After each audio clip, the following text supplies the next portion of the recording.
The horrific violence in Egypt spiraling out of control today. Muslim Brotherhood protesters storming a government building in Cairo. More than 500 people are dead now, including 3 journalists. President Obama earlier today calling off planned joint U.S.-Egyptian military exercises.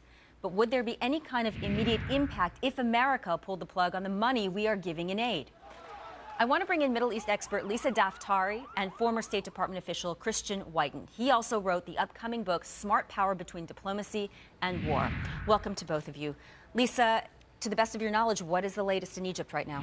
It's basically a bloodbath. It's violence. It's chaotic. It's exactly what the interim government was expecting, and that's why they had the hesitation to go into these sit-in camps that the Muslim Brotherhood pro-Morsi supporters have been camping out at for over a month now.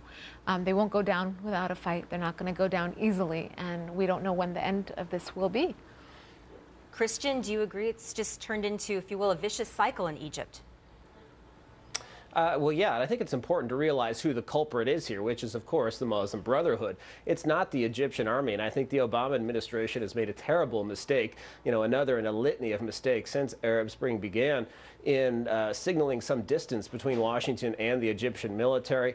That military, I think, is the one flywheel, supported, incidentally, by the Egyptian people, that is preventing Islamism from taking root permanently in Egypt. So I think we should be supporting it, not distancing ourselves from it. And Lisa, you're shaking your head in the president's comments this morning. A lot of people raised eyebrows as he mentioned the Muslim Brotherhood and almost, I don't want to go so far as to say giving it credit, but acknowledging it. Well, yeah, not drawing a line in the sand as to which side. Absolutely. He almost equated the two sides and called it a color war of sorts, right? So we have two sides, both being violent, as he said, and both sides need to stop the violence. But, exactly as Christian was saying, this is something that needs to be, on behalf of the Obama administration, very clearly outlined if there's to be any hope for the U.S. to have any leverage or any say in the future of how Egypt will design its government. So, Christian, the president today did say that he would cancel U.S. military exercises there.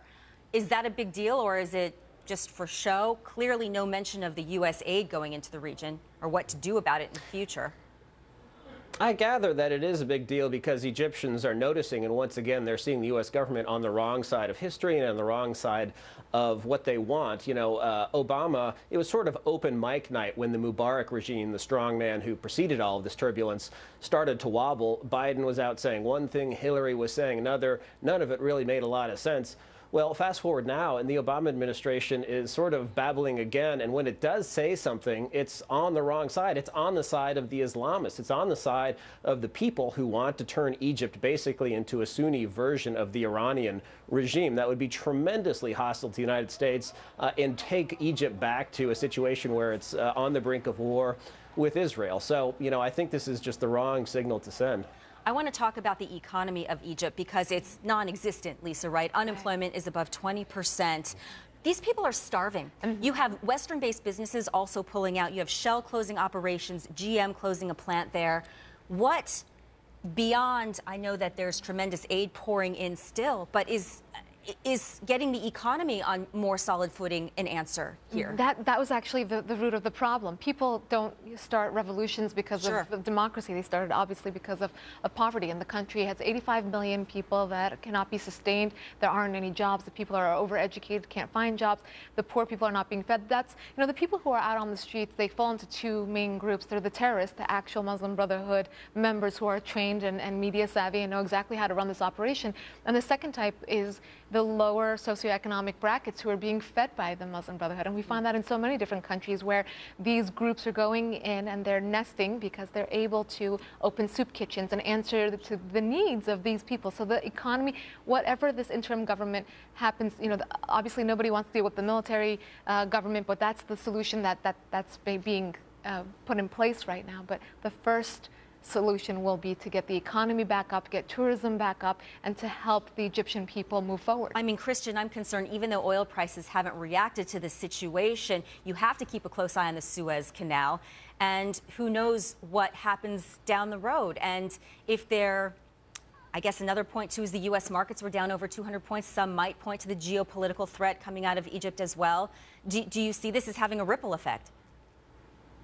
Well, it could. Egypt is thought of as a political bellwether. Traditionally, it's been a political and cultural bellwether for other parts of the Middle East. It's the most populous Arab majority country, more than 80 million people, a relatively small economy, just $500 billion. So in perspective, you're talking about a population that's a quarter of the United States, but an economy that's only about 1/30th the size of the U.S. You know, I think with our foreign assistance, the military assistance is very important to keep the Egyptian military functioning, really. The economic assistance we provide, I think, should be reconfigured so it discourages corruption. Corruption, incidentally, is one thing that drives a lot of people toward Islamism because they think that, you know, frankly, in some instances, Sharia might be better than the intense corruption they have now. I think that's a false thing to pursue, but we should be thinking more in those terms with our aid.